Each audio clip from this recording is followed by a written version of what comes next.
আসসালামু আলাইকুম সম্মানিত ভিউয়ার্স, কেমন আছেন? আমি মোহাম্মদ জাকারিয়া, পল্লী চিকিৎসক, মোটিভেশনাল স্পিকার। আপনাদের মাঝে স্বাস্থ্য বিষয় নিয়ে আসলাম।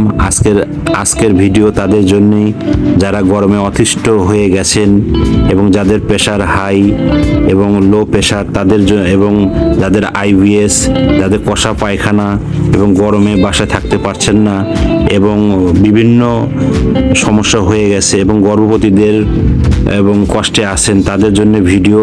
তো অবশ্যই সাবস্ক্রাইব করবেন, একটি লাইক দিবেন এবং অবশ্যই শেয়ার করবেন। প্রথম থেকে শুরু করে শেষ পর্যন্ত অবশ্যই দেখবেন। তাহলে শুনুন, যে সমস্ত নারী পুরুষ এবং স্বাস্থ্য বেশি তারা খুব প্রয়োজন ছাড়া বাহিরে যাবেন কম। যাদের লো প্রেশার তারা অবশ্যই স্যালাইন খাবেন, দিনে 2 থেকে 3টা আদিসের পানিতে মিশিয়ে অল্প অল্প করে খাবেন। অবশ্যই নিজের প্রতি খেয়াল রাখবেন এবং খুব বেশি গরমের মধ্যে আপনারা বেশি বেশি পানি পান করুন এবং নিজের প্রতি খেয়াল রাখুন। এবং গরমে যাদের প্রস্রাব জ্বালা পড়া করছে তাদের অবশ্যই লেবু শরবত খান, আপনারা বেশি বেশি করে ডাব খান। যদি ডাব সম্ভব না হয় আপনারা স্যালাইন রাখুন। এবং যাদের প্রেশার হাই তারা অবশ্যই নিজের প্রতি খেয়াল রাখবেন যেন অতিরিক্ত প্রেশার হাই আরও না হয়ে যায়, তখন স্ট্রোকের সম্ভাবনা থাকবে। তো অবশ্যই ডাক্তারের পরামর্শ অনুযায়ী চলবেন। এবং যারা কোনোভাবে গরমে বাসা থাকতে পারছেন না তারা অবশ্যই ঠান্ডা পানি বেশি বেশি পান করুন। এবং অবশ্যই ফ্রিজের আপনারা সরাসরি পানি খাবেন না, তাহলে থাইরয়েডের আপনাদের সমস্যা হয়ে যেতে পারে।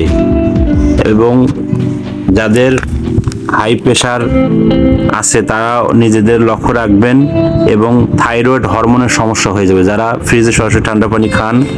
এবং যাদের অ্যাজমা আছে তারা লক্ষ্য করবেন যেন বুকে কোনোভাবে ঘাম না বসে এবং তারা নিজের প্রতি এবং যে ওষুধটা আপনাদের চলে বা অ্যাজমার সময় খান, মন্টেলুকাস 12 যেটা আছে সেভাবে লক্ষ্য রাখবেন। এবং স্বামী এবং স্ত্রীর দিকে লক্ষ্য রাখবেন। যারা গর্ভবতী আছে এবং গর্ভবতী নারী আছে তাদের লক্ষ্য রাখা উচিত যেন কোনো এলোমেলো ওষুধ না খেয়ে লুজ মোশন না হয়ে যায়, তখন বাচ্চা কনসেপ্ট হয়ে যাবে, আপনি অনেক কষ্ট পড়বেন। তো সময় ভিউয়ার্স, দেশ বিদেশ যেখান থেকে দেখছেন, আমি আবার স্বাস্থ্য বিষয় নিয়ে আসবো। তো অবশ্যই আপনারা সাবস্ক্রাইব এবং লাইক এবং কমেন্ট করবেন যেন পরবর্তী কি ভিডিও নিয়ে আনতে পারে এবং আপনাদের কি ভিডিও দরকার। এবং আমাদের বিএস মেডিকেল যোগাযোগ করবেন, আমাদের ডিসক্রিপশন বোর্ডে লেখা আছে, আমাদের ওখানে হোয়াটসঅ্যাপ ইমো নাম্বার আছে, আপনারা যোগাযোগ করবেন। তো সবাই ভালো থাকবেন, সবাই সুস্বাস্থ্য কামনা করছি এবং গরমের মধ্যে সবাই ভালো থাকবেন, নিজেকে ভালো রাখার চেষ্টা করবেন। ধন্যবাদ।